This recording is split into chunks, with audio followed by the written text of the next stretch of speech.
안녕하세요, 일렉트로캠입니다. 오늘은 주식 얘기랑 배터리 얘기가 될 것 같습니다. 댓글에서 한국에서 알루미늄 배터리 그 얘기를 해가지고, 그리고 최근 테슬라의 VP가 소디움 배터리, 나트륨 배터리, 그것도 있어서 배터리 쪽 얘기를 좀 해볼까 합니다. 그 외에 뭐 테슬라 소식도 당연히 이야기할 거고요.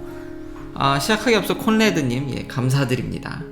그리고 저는 5% 이상 오르거나 5% 이하로 내리면 주식 얘기를 조금 하죠. 오늘 테슬라 주식이 많이 올라서 이제 700불 후반까지 왔습니다. 장에서는 한 4.68% 올랐는데 장 후에 1%도 올라서 5%를 돌파했습니다. 1.06%가 올랐네요. 이런 기사가 났는데요, 블룸버그에서. 참 한국 분들이 제대로 바이 더 딥을 하고 있는 것 같다. 다른 이런 여러 유튜버들의 영향으로 인해서 부디 좋은 성과가 나길. 이번 5월달에 많이 사셨네요. 이 블룸버그 그래프가 지금 제대로 보여주고 있고요. 이 테슬라가 좀 잠잠하다가 올해 들어서 상당량의 이제 한국 분들이 엄청나게 구매한 거를 블룸버그에서 심지어 나왔고요. 총 지금 한국 분들이 갖고 있는 테슬라 주식이 12.7 빌리언 달러입니다. 하나로 치면 한 13조 원, 14조 원, 14조 원 넘겠네요. 한 15조 원 가까이 될 것 같은데, 이거는 1.58%죠. 어느 정도냐면은 그러면 fifth largest holder랍니다. 대단합니다. 한국 분들의 테슬라 사랑은 저도 기여한 게 있겠죠. 물론 이제 보여준 퍼포먼스가 참 대단해서 참 비판을 초기에는 했었지만 비판할래야 물론 하려면 할 수 있는 것들이 있죠. 그 완벽한 기준에 갖다 대면. 근데 상대적으로 제가 누누이 얘기하는 차악을 선택하는 거기 때문에 상대방들이랑 비교했을 때 여전히 월등한 퍼포먼스와 상품성을 보여주니까 물론 로보택시가 아주 완벽한 거 아닙니다. 그러니까 그 기준에 놓고 또 비판하면 그래서 비판한 댓글은 다 아는데 그렇다고 해서 차선이 없죠.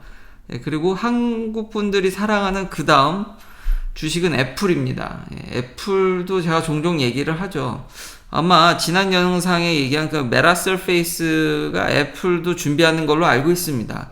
애플 특유의 그 소비자 경험을 우선시하는 그런 제품 설정 그런 것들로 인해서 마이크로소프트보다도 애플이 더 잘해주지 않을까라는 기대감이 있습니다. 근데 한국 분들은 정말 테슬라를 다시 한번 사랑한다는 점과 그 다음 이야기는 제가 이 가스 프라이스에 대해서 초비탄력성 상품이라고 얘기했죠. 그리고 이제 영어로 inelastic 그런 상품인데 그래서 이제 높게 유지되는 추세로 이야기를 했습니다. 그러니까 바로 제가 얘기한 대로 가격은 계속 미친 듯이 계속 유지가 되고 있고 CNN에서 이런 얘기를 했습니다. 한 가지 더 했는데요. 제가 설명한 것보다 이게 그렇게 소비가 줄기가 어렵답니다. 그러니까 필수품이니까 하나를 더 보태야겠죠. 생산도 이닐라스틱이고 그러니까 수요와 공급에게 맞춰지지 않고 수요 역시도 한 방에 이렇게 잘 안 꺼진다라는 거죠. 워낙 필수제다 보니까 양쪽 다 이닐라스틱이니까 그냥 한번 올라가면 물론 근데 이제 댓글에서도 알려주셨듯이 완전 리세션 오고 경제 파탄 나면은 어떻게 되겠습니까? 그냥 박살나죠. 그건 당연한 건데 제가 그러니까 영상을 안 보고 댓글을 다시는 것 같은데 거기에 불만 살짝 붙여줘도 무지무지 불타오르는 이유를 지난 영상에서 제가 다 이야기를 했습니다. 그럴 수밖에 없다라는. 그리고 재미난 사실은 오펙도 이제 증산했는데 물론 이제 러시아를 대체하기는 쉽진 않겠지만 오펙이 미국 말을 그렇게 더럽게 특히 사우디가 이제 갑자기 이제 말을 안 듣다가 이렇게 열심히 생산하는 이유는 아마도 지금이 피크일 거라는 생각을 하는 것 같습니다.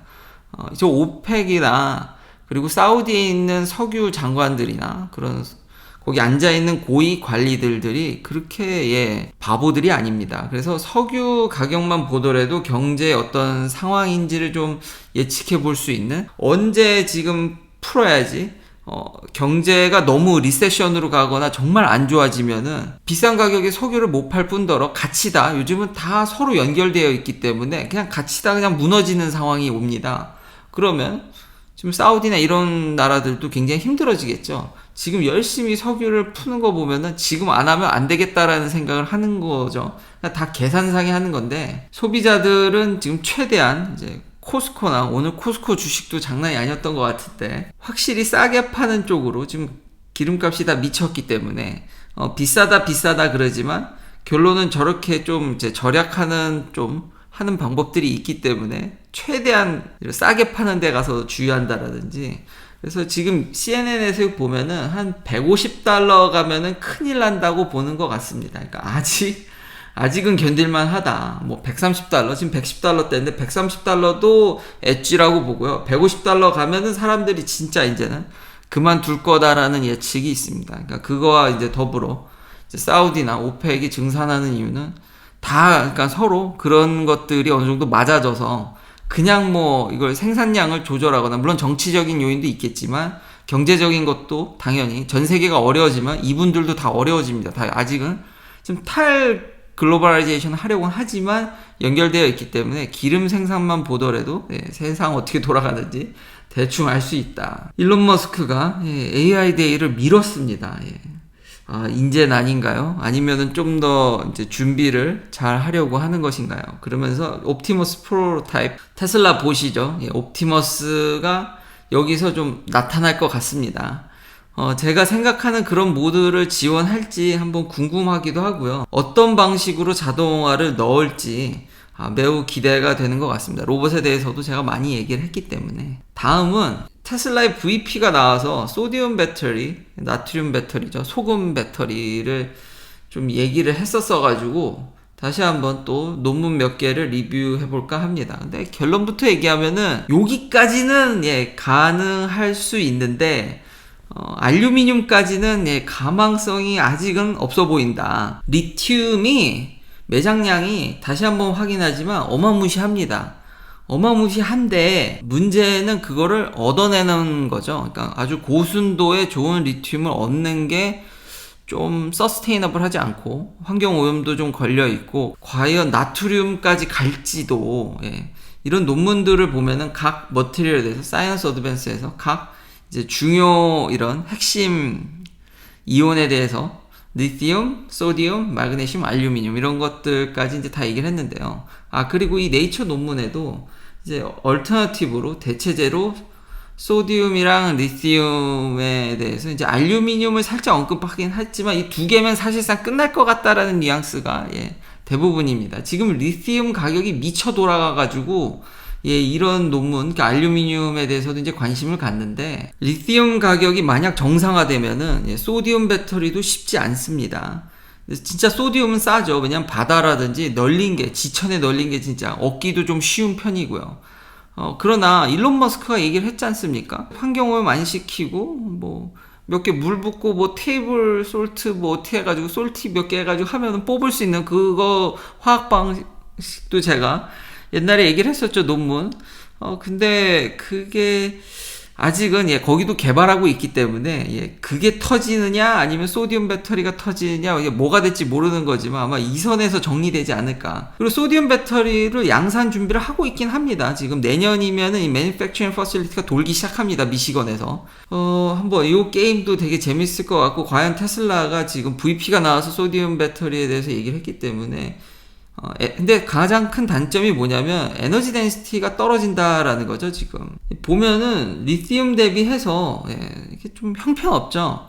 물론 여기 아까 이런 여러 물질들이 있습니다. 이미 개발을 해서 진짜 벌써 캐소드나 애노드 물질 수십 개를 해놔서 에너지 덴시티를 올릴 수 있는데, 우리가 쓸 만큼 리튬 정도는 아니지만 어느 정도 올릴 수는 있긴 한데, 그러면 또 희귀한 머티리얼을 써야 되기도 하고, 이 소디움 배터리가 정말 싸긴 싸거든요. 그게 유일한 강점인데, 지금 현재 배터리의 가장 큰 시장성은 전기자동차입니다. 우리가 쓰는 전기가 너무 쌉니다.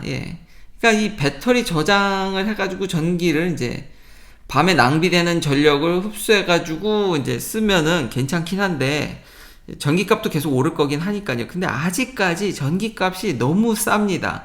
그래서 그 에너지 스토리지에 대한 앞으로 이제 카본 뉴트럴을 가기 위해서 가야 하는 거지, 경제적으로 아직 리튬 가지고 충분히 가능하기 때문에 그러니까 전기차 만들다가 좀 이제 배터리에 대한 수급이나 이런 것들들 그러니까 테슬라는 재고를 쌓을 필요가 없는 거죠.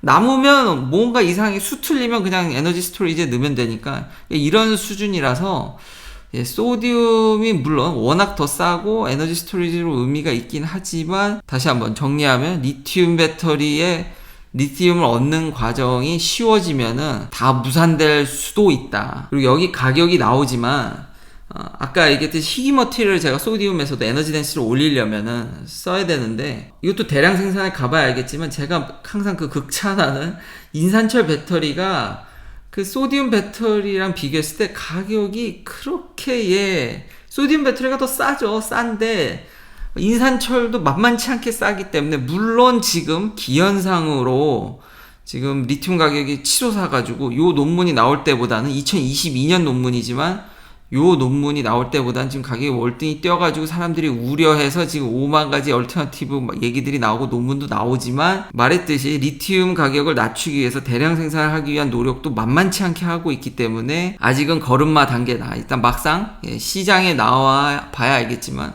뭐 테슬라 입장에서야 당연히 소디움 배터리 나오면 나쁠 게 없죠.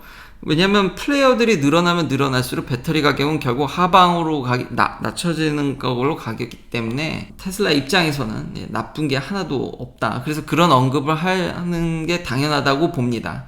그래서 현재 상황이 이렇다. 자, 다음은 한국에서 이거 댓글에서 많이 남겨주셨는데 알루미늄 배터리에 대해서 좀 알려달라고. 그래서 논문을 읽어봤는데 아이고 제가 아는 아는 사람들이 수두룩하더라고요. 메디도 알고요. 커바나도 알고요. 김필립 교수님도 잘 압니다. 김필립 교수님은 그라펜의 대가고요. 반데발스 헤테로스트럭처라고 아토믹 레이어들이 있으면은 그 사이에 이제 이온을 넣는 그걸 인터컬레이션이라고 합니다. 우리가 아직 그 배터리 내부에 지금 소디움 배터리도 원리는 똑같습니다. 리튬 배터리랑 똑같은데 이게 왔다 갔다 하는 건데 차징 디스차징 하면서 세퍼레이터 막 있고 리튬을 소디움으로 바꾼 건데 여기 아토믹 레이어들 그러니까 이런 큰 뭐 그라파이트라든지 그라핀이 여러 층이 쌓이는 이 사이에 이제 이런 소디움이나 리튬 아연이 들어가는 게 인터컬레이션이라고 하는데 사실 얼만큼 이쁘게 들어가고 나오고 그런 거를 우리가 잘 모릅니다. 아직까지도.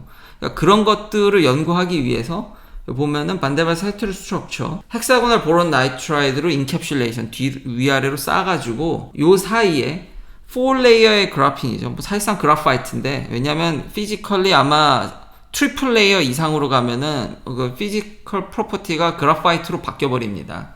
이 메디라는 친구가 원래 이 사이에 리튬 아이온을 인터컬레이션, 카바나랑 지금 버클리 대학 교수입니다. 요 사이에 이 리튬을 왔다 갔다 하는 거를 연구했는데 한국의 이제 이런 연구소와 협력해서 이제는 여기다가 이제 알루미늄 배터리 AlCl4-를 이제 넣는 거죠. 그래서 이런 원리를 이제 사이언티픽하게 규명을 했고 여기서 나온 이제 그 차징 속도라든지 그런 원리들을 알아서 그걸 이제 베이스로 계산하면 이제 뭐 고속 충전 된다 뭐 이런 얘기도 하는 건데 여기 스케일 바 보시면요 50 마이크로입니다. 우리 머리카락 두께가 70 마이크로 되나요? 한 100 마이크로 두꺼우면 100 마이크로 낮으면 한 70. 그러니까 그 정도 사이즈에서 그리고 완벽하게 헥사고날 보론 나이트라도 고순도 여기 보면은 켄지 와타나베랑 타카하시 이거 일본 재료 국책연구소입니다. 여기서만 헥사고날 보론 나이트라이드를 고순도로 생산할 수가 있습니다.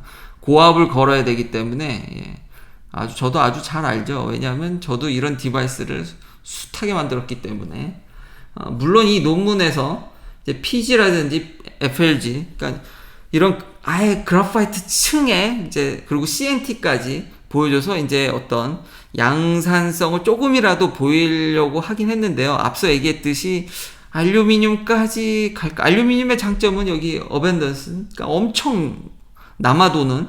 근데 리덕션 포텐셜이 그다지 좀 상대적으로 떨어지는 것들도 있어서 여기까지 갈 찬스가 있을지. 물론 나노레터가 굉장히 좋은 저널이고 제가 알기로는 김필 교수님이 여기 에디터로 계시는 걸로 알고 있는데 굉장히 좋은 저널이고요. 그러니까 어떤 사이언티픽한 걸 규명했다라는 거를 의미가 있는 거지 양산까지는 아직은 이런 논문들이 많이 쌓여서 이온들이 진짜 그 사이 아토믹 레이어에 어떻게 들어가는지를 알게 되면은 이런 것들을 다 밝히면서 이제 솔리드 스테이트 배터리로 가는 이런 우리가 인간들이 원자 하나하나의 움직임을 확실히 알고 싶어 하기 때문에 아직 그 안에 그냥 단체로 때려 넣어가지고 그냥 어떻게 가는지 뭐 이런 매크로스코픽하게는 알아도 그 세부적인 걸 이제 그런 것들을 규명해 가는 거에 의미를 둔다. 아직 양산이나 여기까지는. 그리고 마지막은 이제 세미트럭이요.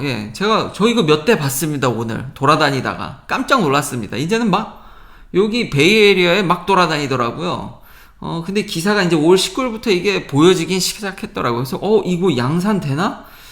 근데 이 사진 옆에는, 현대, 코나 가지고, 자율주행 택시를, 테스트하는 것까지 찍혀가지고, 이미 기사도 많이 나고 있더라고요. 세미트럭이 엄청 돌아다니고 있다. 조만간 나올 것 같긴 합니다. 이 희소식이죠. 원래 제가 아는 일론 머스크는 양당을 다 지지하는 사람으로 알았는데, 일론 머스크가 여기서도 결국 돈을 양쪽에 찌르는 사업가라면은 당연히 이런 모습이 조금 더 바람직하지 않을까. 왜냐면 정권은 늘 바뀝니다. 그러면 내가 너무 한쪽을 강력하게 지지하면은 다음 정권 때 두들겨 맞거든요. 사업하는 입장에서는 양쪽에 돈을 적당히 넣어야 되지 않겠습니까? 심지어는 최근 공화당 지지한다라는 것 치고는 이 돈은 민주당에게 더 많이 조금 더 근데 뭐 그렇게 큰 금액이라고 생각되진 않습니다. 가진 돈에 비해서는. 근데 최근은 더 리퍼블리칸에 기울어 있죠. 예전에도 어떤 당을 지지하냐 그러면은 항상 중립적인 태도를 취했거든요. 나는 어느 당도. 근데 요즘은 굉장히 공화당으로 치우쳐져 있죠. 그에 반해서 돈은 지금까지 균형이 맞아져 있는데 이것도 이 빨간색이 더 증가하지 않을까 좀 추측해 봅니다. 긴 영상 시청해 주셔서 감사합니다. 내일도 테슬라 관련 이야기들로 찾아뵙겠습니다.